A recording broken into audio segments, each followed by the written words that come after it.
Perfect बीवी। रीनू एक perfect बेटी थी जो वक्त पर पढ़ाई करती, अच्छे नंबर से पास होती, माँ पिता के बाहर के सारे कामों में हाथ बटाती और माँ के साथ किचन के काम में भी मदद करती। बेटा, ये हलवा बनाना सीख ले। अरे कल को ससुराल गई तो वहाँ सबसे पहले हलवा ही बनवाएंगे तुझसे। क्यों माँ, आप कैसे जानती हैं कि उन लोगों को हलवा ही पसंद होगा? अरे बेटा, ज्यादा तक किचन में सबसे पहले नई बहू से मीठा ही बनवाया जाता है, इसीलिए। वैसे तू बता, कहाँ थी आज सारा दिन? माँ, वो कल प्रैक्टिकल है ना कंप्यूटर का, तो लैब में ही वक्त कैसे निकल गया पता ही नहीं चला। बेटा, एक अच्छी बीवी बनने के लिए तभी पिता आ जाते हैं। लो जी, फिर शुरू हो गई तुम। मैंने कहा ना, मेरी बेटे को ये फालतू की बात मत सिखाया करो। अरे क्यों ये सब बकवास करती हो? कल को इसका दिमाग पढ़ाई से उठ गया तो क्या करोगी? बीवी बनाकर ही रख देना तुम इस टैलेंटेड लड़की को। अरे जवान बेटी के पिता हो, लेकिन मजाल है कि कुछ गुण सिखाया हो बेटी को।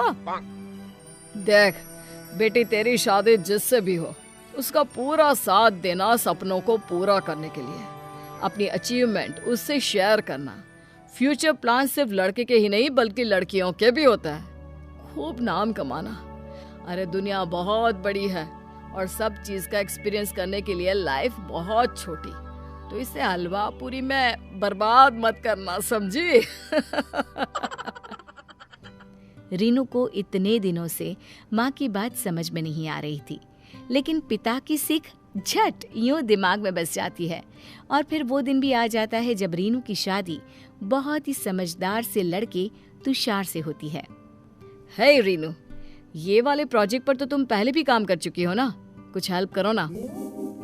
अरे शर्म कर, तेरी पढ़ाई में लाखों लगा दिए और तू उससे पूछ रहा है, एक औरत से?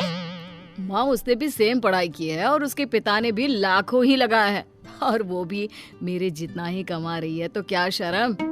आए हाय, ये तो पता था कि लड़की कमाऊ है, लेकिन क्या इतना कमाती है ये? हे भगवान, ये तो बैठे बिठाए लॉटरी लग गई। बस अब क्या था, बहू जब भी ऑफिस का काम करती, सास उसे कुछ ना कहती, खुद खाना बनाती, घर के सारे काम करवाने में नौकरानी को सुपरवाइज भी करती। माँ, क्या बात है, सारा दिन लगी रहती है। मैंने तो कभी रूनू को तेरे साथ काम करते नहीं देखा। अरे करती है ना, जब ऑफिस जाती है तो पहले सब्जी वही तो बनाती है, तेरा खाना भी पैक वही करती है। अरे तो क्या हो गया माँ, ये तो वो अपने घर में भी करती थी, यहाँ क्या अलग कर रही है? तुम थोड़ा सख्ती रखा करो ना।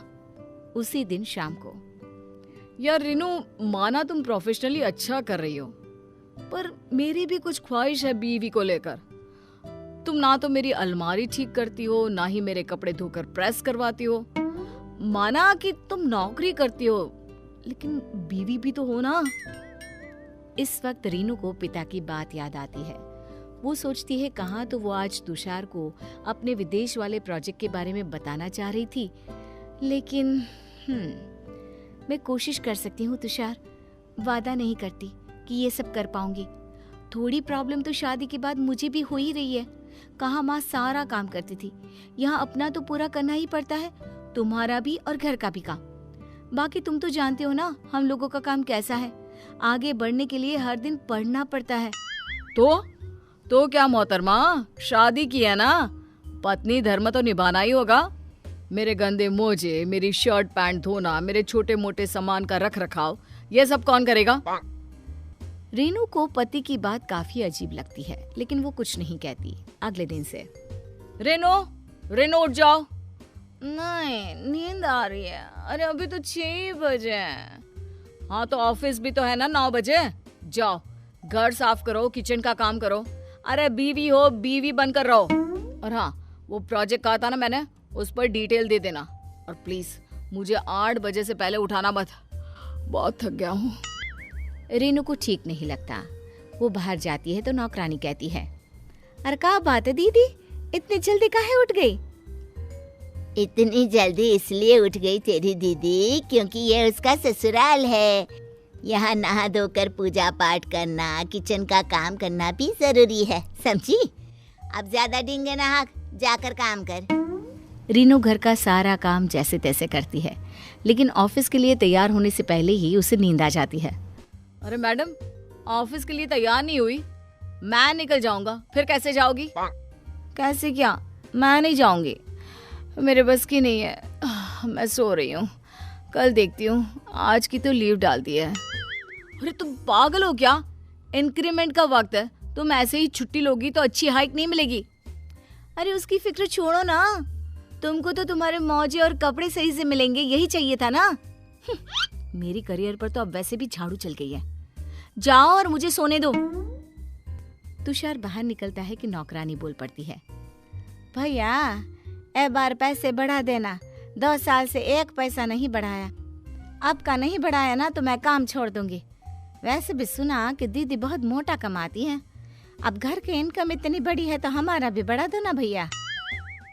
हाँ हाँ बढ़ा दूंगा, ज्यादा घर का बजट बताने की जरूरत नहीं है। तुषार बाहर आता है कि मकान मालिक आ जाता है। वो क्या है ना बेटा, हम लोगों को घर ठीक करवाना है और मेरा बेटा भी आ रहा है बेंगलोर से और वो इसी घर में रहेगा, तो घर 2 महीने में खाली कर देना। 2 महीने में? अरे कैसे अंकल, कम से कम 6 महीने का तो वक्त दीजिए। और भाई ये तो एग्रीमेंट में लिखा है कि घर खाली करवाने के 2 महीने पहले बताना होगा। वैसे बेटा सुना, तेरी बीवी बहुत कमाऊ लाए हो, अरे खुद का घर क्यों नहीं ले लेता? हाँ हाँ अब सोच ही रहे थे, चलिए बात करता हूँ मैं घर जाकर सबसे। तुषार जैसे ही बाइक स्टार्ट करने की कोशिश करता है, बाइक बंद हो जाती है। इतना कमा रहे हो, बीवी भी कमाओ लाए हो, एक छोटी सी सेकंड हैंड कार तो ले ही सकते हो भैया, क्यों? तुषार कुछ नहीं कहता, लेकिन जब शाम को वो ऑफिस से घर आता है तो उसके कमरे में, क्या बात है, आज तो तुम चमक रही हो। सही कहा था तुमने, घर में रहकर काम करना बहुत अच्छा है।